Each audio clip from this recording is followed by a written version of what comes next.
말씀 나누겠습니다. 우리는 계속해서 다윗을 보고 있습니다. 다윗은 지금 3년째 사울에게 쫓기며 숨어서 지내고 있죠. 동굴로, 요새로, 광야로 자신을 죽이기 위해 군대까지 동원하는 사울을 피해서 계속 도망하며 살고 있어요. 한번 여러분이 다윗이라고 생각해 보세요. 누군가가 나를 미워해서, 그냥 미워서, 이유 없이 미워서 나를 죽이려고 계속 쫓아다닌다. 저는 굉장히 친했던 친구 중에 스토킹 당했던 친구가 있습니다. 그 친구랑 같이 경찰서까지 간 적이 있어요. 강남경찰서까지. 너무 스토킹이 심해서 너무 힘들더라고요. 그래서 옆에서 보고 있는데도 힘들더라고요.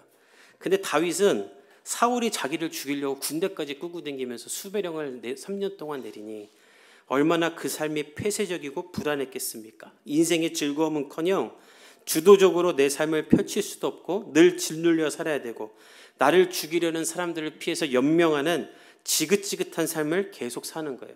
근데 중요한 건 무엇인가?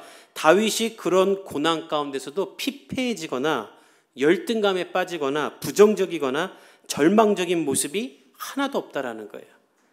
어떻게 그럴 수 있는가? 그가 이런 모든 상황을 하나님 앞으로 가져와 하나님으로 해석하는 예배자로 살았기 때문인 거예요. 저와 여러분도 그런 삶을 살 수 있기를 예수님의 이름으로 축복합니다. 그 내용이 시편에 가득해요. 여러분, 시편에 다윗이 하는 시의 특징이 무엇인가? 다윗은 하나님 앞에 할 말 안 할 말을 다 한다는 것입니다.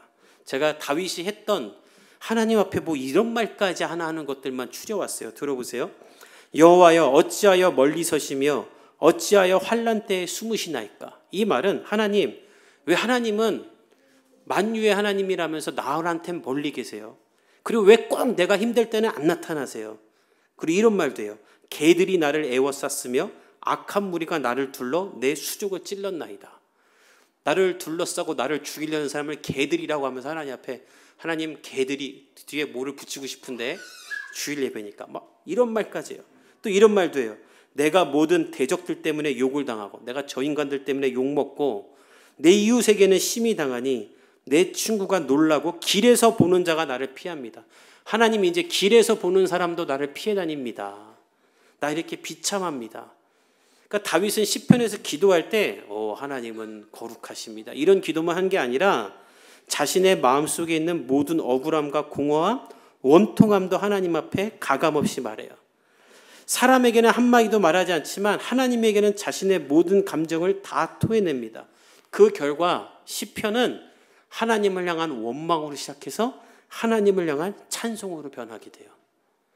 너무 화가 나고 미칠 것 같고 사는 게 힘들어 하나님 앞에 막 토해내다 보면 이 상황 가운데 역사하시며 나와 지금 함께 하시는 하나님을 발견하게 되므로 원망이 찬송으로 변하는 거예요. 이것이 예배의 능력입니다. 저는 여러분들도 이 예배의 능력을 경험하는 하나님의 사람들이 되기를 축복합니다. 예배를 드리러 교회에 왔어요. 흐리멍텅하게 왔어요. 근데 갈 때도 흐리멍텅하게 가요. 그럼 여러분들은 흐리멍텅하게 예배 드렸다는 거예요. 예배를 드리러 왔어요. 마음이 그냥 안 좋아요. 근데 갈 때도 안 좋아요. 그럼 뭘 말해요? 하나님을 안 만났다는 거예요. 하나님을 만나면 우리의 삶의 부정적인 생각들, 포기하고 싶은 것들, 낭망하고 싶은 것들, 이런 현실들이 하나님으로 말미암아 찬송으로 변하게 되는 줄 믿습니다. 무조건 덮어놓고 잘 될 거라고 희망 고문하며 긍정의 힘을 발휘하라는 것이 아니라 상상도 못할 방법으로 나를 위로하시며 내 삶에 역사하시는 하나님을 만나라는 거예요. 오늘 본문이 다윗의 삶 가운데 일어난 그런 이야기예요. 우리 19절에서 20절 한번 같이 읽어봅시다. 시작. 그때에 10 사람들이 기브아에 이르러 사울에게 나와 이르되 다윗이 우리와 함께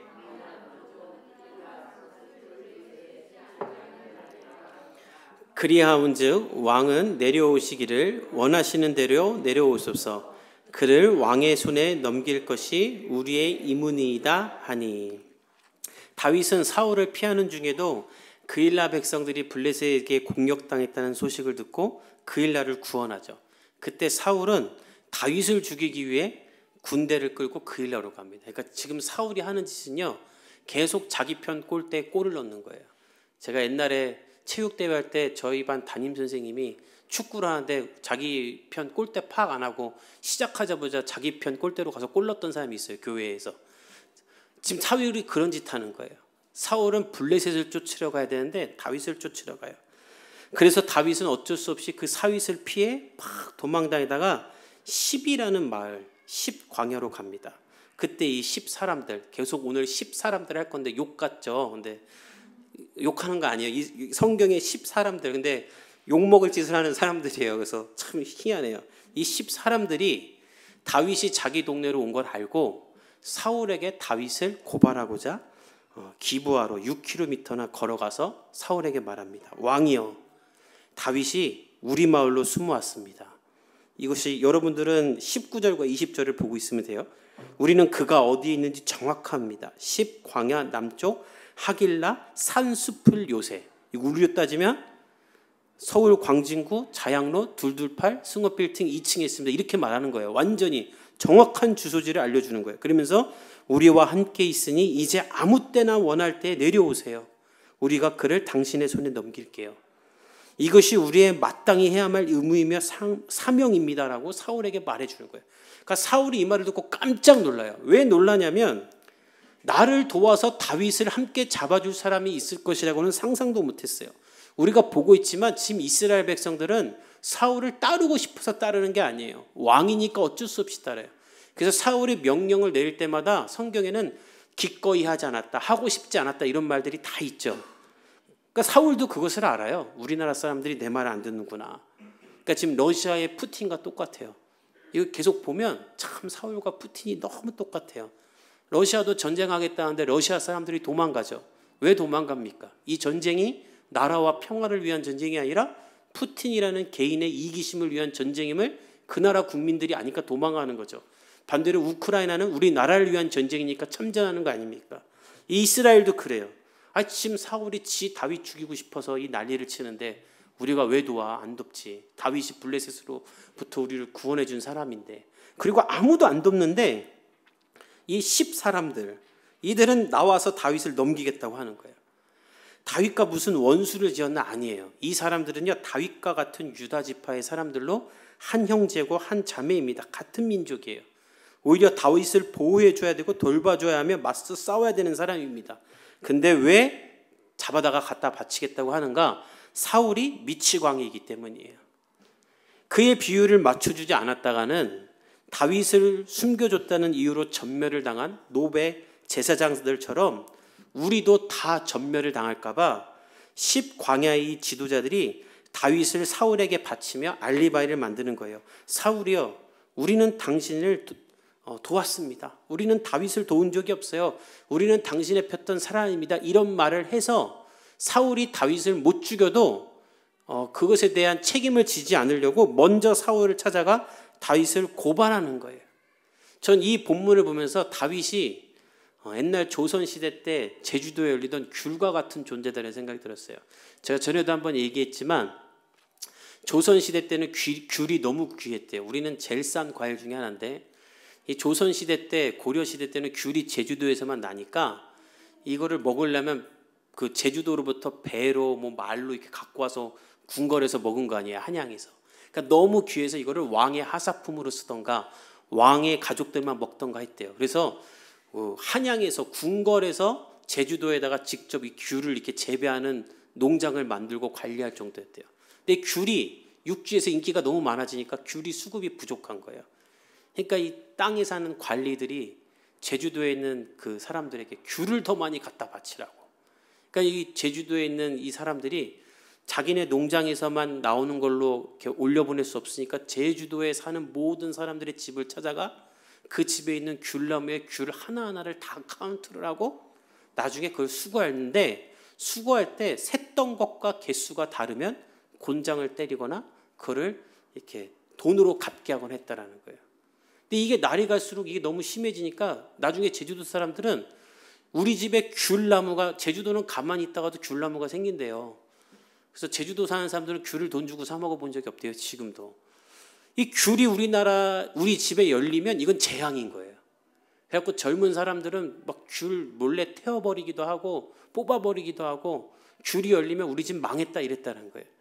다윗이 지금 그런 거예요. 다윗은 너무나 고마운 우리나라의 민족이지만 그가 우리 동네로 피신하면 큰일 나는 거예요. 왜? 그를 숨겨줬다가는, 그를 도와줬다가는 사울에게 죽을 수도 있으니까. 그러니까 10광야 사람들도 그런 거예요. 우리의 지파 사람이고 골리앗으로부터 구원해 준 사람이지만 쟤를 우리가 잘못 건드렸다가는 사울에게 죽을 텐데 어떡하지? 그래서 고민하다가 그냥 우리 고발하자. 그게 우리가 살 길이다. 아주 정치적으로 한 행동인 거예요. 사울은 모두가 다 다윗의 편에 서 있을 때 자신의 마음을 헤아려서 다윗을 고발해주는 이 10사람들이 너무 고마운 거예요. 그래서 그들을 기특히 여기며 이렇게 말합니다. 우리 21절을 읽어봅시다. 시작. 사울이 이르되 여호와께 복받기를 원하노라. 사울이 말해요. 너희가 나를 긍휼히 여겼다. 이 긍휼히 여기다는 불쌍히 여기다는 말이 아니라 내 마음을 알고 내 마음을 시원하게 하고 내 소원을 니네가 들어줬다 이 말이에요.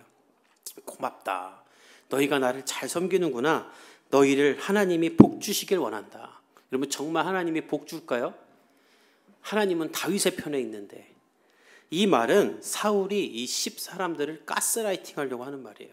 야 너희들 잘했다. 참 잘했다. 너희들 이렇게 했으니 너희를 복 주실 거야 하면서 가스라이팅을 시작하는데 그것이 22절과 23절에 있어요. 우리 한번 읽어봅시다. 시작. 어떤 사람이 내게 말하기를 그는 심히 지혜롭게 행동한다 하나니 그가 어디에 숨었으며 누가 거기서 그를 보았는지 알아보고 그가 숨어있는 모든 곳을 정탐하고 실상을 내게 보고하라. 내가 너희와 함께 가리니 그가 이 땅에 있으면 유다 몇천 명 중에서라도 그를 찾아내리라 하더라. 사울이 가스라이팅하고 있다는 말이 22절에 나오는데 22절 처음에 이렇게 말해요. 야 어떤 사람들이 내게 말하기를 다윗이 심히 지혜롭다더라. 이게 말도 안 되는 말이에요. 여러분 이런 말을 하려면 사울이 다윗을 경험해 본 적이 없어야지 이런 말을 하는 거죠. 어떤 사람이 다윗이 이렇대 하는 말은. 근데 사울은 다윗과 보통 사이가 아니죠. 장인 사위 사이예요. 함께 살았고 함께 전쟁터도 나간 사이예요. 근데 왜 다윗을 모르는 사람처럼 본 적도 없는 사람처럼 남의 말에 빗대어 말하는가? 가스라이팅해서 그래야 돼요. 얘들아 내가 다윗이 되게 지혜롭다고 들었다. 그러니까 너희들이 그냥 대충 설명해서는 안 된다. 아주 자세히 살펴서 어디에 숨었는지 누가 보았는지 어디에 숨었는지 정확하게 나한테 보고해라. 그러면 내가 너희를 따라가서 유다 땅을 다 뒤집어서라도 내가 그를 잡을게. 너희들은 나에게 아주 잘하고 있는 거야. 이렇게 그들을 세뇌시킨 거예요. 좋은 말을 하면서. 제 아내가 저한테 항상 그러거든요. 자기가 가만 보면 가스라이팅을 당하면서 하고 있는 것 같다고. 왜 저러는지 모르겠어요. 근데 지금 사울이 그렇게 하는 거예요. 야, 너희는 정말 잘하고 있는 거야. 너희는 왕에게 충성하는구나. 나도 하나님이 세운 왕이지 않냐. 다윗을 나에게 넘겨라. 그래서 10광야 사람들은 기분이 좋아서 왕에게 충성하기 위해 먼저 내려갑니다. 우리 24절부터 26절 읽어봅시다. 시작. 그들이 일어나 사울보다 먼저 시브로 가니라. 다윗과 그의 사람들이 아라바에 있더니 사울과 그의 사람들이 찾으러 온 것을 어떤 사람이 다윗에게 아뢰매 이외에 다윗이 바위로 내려가 마온 황무지에 있더니 사울이 듣고 마온 황무지로 다윗을 따라가서는 사울이 산 이쪽으로 가매 다윗과 그의 사람들은 산 저쪽으로 가며 다윗이 사울을 두려워하여 급히 피하려 하였으니 이는 사울과 그의 사람들이 다윗과 그의 사람들을 에워싸고 잡으려 함이었더라. 사울의 명령을 적극적으로 수행하고자 사울보다 먼저 10사람들은 10으로 돌아갑니다. 그리고 다윗의 행방을 정확하게 사울에게 알려줘요. 24절에 보면 다윗과 그의 사람들이 광야 남쪽 마온 광야 아라바에 있다는 것을 파악하고 사울에게 전가를 딱 보낸 거예요. 그러니까 사울이 정확히 글로 와요. 25절에 보면 그의 사람들을 데려왔다라고 하는데 이것은 군대를 말해요. 사울이 잘 훈련된 군대를 데려온 거예요. 그리고 다윗을 이미 포위한 거예요. 그러니까 다윗이 얼마나 놀랐겠어요. 이 10광야 사람들은 나랑 같은 민족이니까 나를 지키고 있는 줄 알았는데 사울을 끌고 와서 나를 포위한 거예요. 그래서 다윗이 깜짝 놀라 이 바위로 된 산을 막 이리저리 뛰어다니는 거예요. 일로 뛰고 저로 뛰고 일로 뛰고. 근데 일로 뛰고 저로 뛰고 절로 뛰는데도 군인들이 다 포위하고 있으니까 미친 듯이 도망가고 있는 거예요. 얼마나 급박했는지 26절에 보면 다윗이 사울을 두려워하여 급히 피하려고 했다. 이 말은 잡히기 직전, 죽기 직전까지 갔다라는 거예요. 어떻게 안 잡히겠어요? 이 동네 지형을 다 알고 있는 사람들이 도와주는데. 저는 이 구이동에서 학창 시절을 보냈거든요. 그리고 개척을 여기다 하게 돼서 거의 20년 만에 구이동에 왔는데 20년 만에 와서도 좋았던 점은 제가 이 동네 지형을 다 아는 거예요. 헤맨 적도 없고 뭐 약국이 어디 있는지 철문점이 어디 있는지 다 알아요. 20년 전에 만에 왔어도. 저뿐만 아니라 우리 교회에 이 구이동 출신들이 있는데 다 그래요. 그러니까 너무 좋더라고요. 그거 하나는 좋더라고요. 마찬가지인 거예요. 이 10광야 사람들이 사울 편에 섰으면 뭐 안 잡을 수가 없어요. 어디로 갈 겁니다. 동선을 다 얘기해 놓은 거예요. 그런데 다윗이 잡히지 않아요. 오늘 본문에 보면 잡히지 않아요. 잡히기 직전까지는 가요. 근데 안 잡혀요. 왜 안 잡히는가? 다윗은 하나님이 보호하고 있기 때문이에요. 하나님이 기가 막히게 이 위기를 해결하십니다. 우리 27절에서 29절을 읽어봅시다. 시작. 전령이 사울에게 와서 이르되 급히 오소서 블레셋 사람들이 땅을 침노하나이다. 이에 사울이 다윗 뒤쫓기를 그치고 돌아와 그곳을 셀라하마 느곳이라 칭하니라. 다윗이 거기서 올라가서 엔게디 요새에 머무니라. 이제 완전히 포위하고 잡기 직전인데 사울의 전령이 급하게 뛰어서 말합니다. 왕이여 급히 오소서 큰일 났습니다. 블레셋 사람들이 우리를 기습 공격하고 있습니다. 상상도 못한 일이 일어난 거예요. 하필이면 이때 블레셋이 쳐들어올 줄 몰랐던 거예요. 근데 오늘 본문에 잘 보면 사울이 이때도 갈팡질팡한 것 같아요. 왜냐하면 사울은 지금 블레셋보다 다윗을 더 죽이고 싶잖아요. 그러니까 다윗 죽여야 되는데 지금 이런 10 이러고 있는 거예요. 막 욕하면서 죽일까 말까. 그러니까 오늘 본문에 신하가 급히 오소서라는 말은 원문을 보면 제발 서둘러 오십시오. 큰일 났습니다라는 말이에요. 그러니까 정상적이면 듣자마자 가야 되는데 다윗이 너무 죽이고 싶은데 목전에서 놓치니 얼마나 아쉽습니까? 제가 생각할 때는 욕이라는 욕은 다 있을 거예요. 남자들이 축구하면서 하는 욕이라는 욕은 다 하면서 아쉽다 이러면서 블레셋 잡으러 어쩔 수 없이 가는 거예요. 될 것 같은데 안 되는 것. 사울의 인생이 그래요. 사울의 인생을 보면 항상 될 것 같은데 안 돼요. 2002년 월드컵 때 유상철이라는 선수가 있었죠. 저는 2002년 월드컵 독일에서 유학 중에 봤는데 그때 우리나라 사람들 저도 다 안정환, 박지성에 환호하고 있을 때 독일 친구들은 저한테 와서 전부 다 니네 나라 6번이 누구냐 그랬어요. 니네 나라 6번이 잘한다고. 그 친구들은 유럽 축구를 보는 친구들이니까 축구 보는 눈이 다른 거죠. 니네 나라는 6번이 잘한다고. 6번이 누구냐고. 그래서 유상철이라고 제가 알려줬던 적이 있는데 2000년 월드컵이 끝나고 유상철 선수를 인터뷰할 때 유상철 선수들이 이런 말이 한 적이 있어요. 축구 경기를 하다 보면 이기고 있는데도 질 것 같은 경기가 있다. 근데 그 경기는 꼭 진다. 근데 지고 있는데도 꼭 이길 것 같은 경기가 있습니다. 이탈리아전이 그랬습니다. 그래서 아무도 포기하지 않고 끝까지 싸운 것 같습니다. 저는 인생도 그런 것 같아요. 가만히 보면 될 것 같은데 늘 아무것도 안 되는 사람이 있어요. 돈을 버는데 늘 돈이 없고 사람은 많이 만나고 다니는데 정작 사람은 늘 없고 바쁘고 뭘 하는데 남는 건 없는 사람이 있어요. 사울이 그래요. 다 가졌어요. 왕이에요. 없는 게 뭐가 있어요. 아들은 요나단이고 사울은 다윗이에요.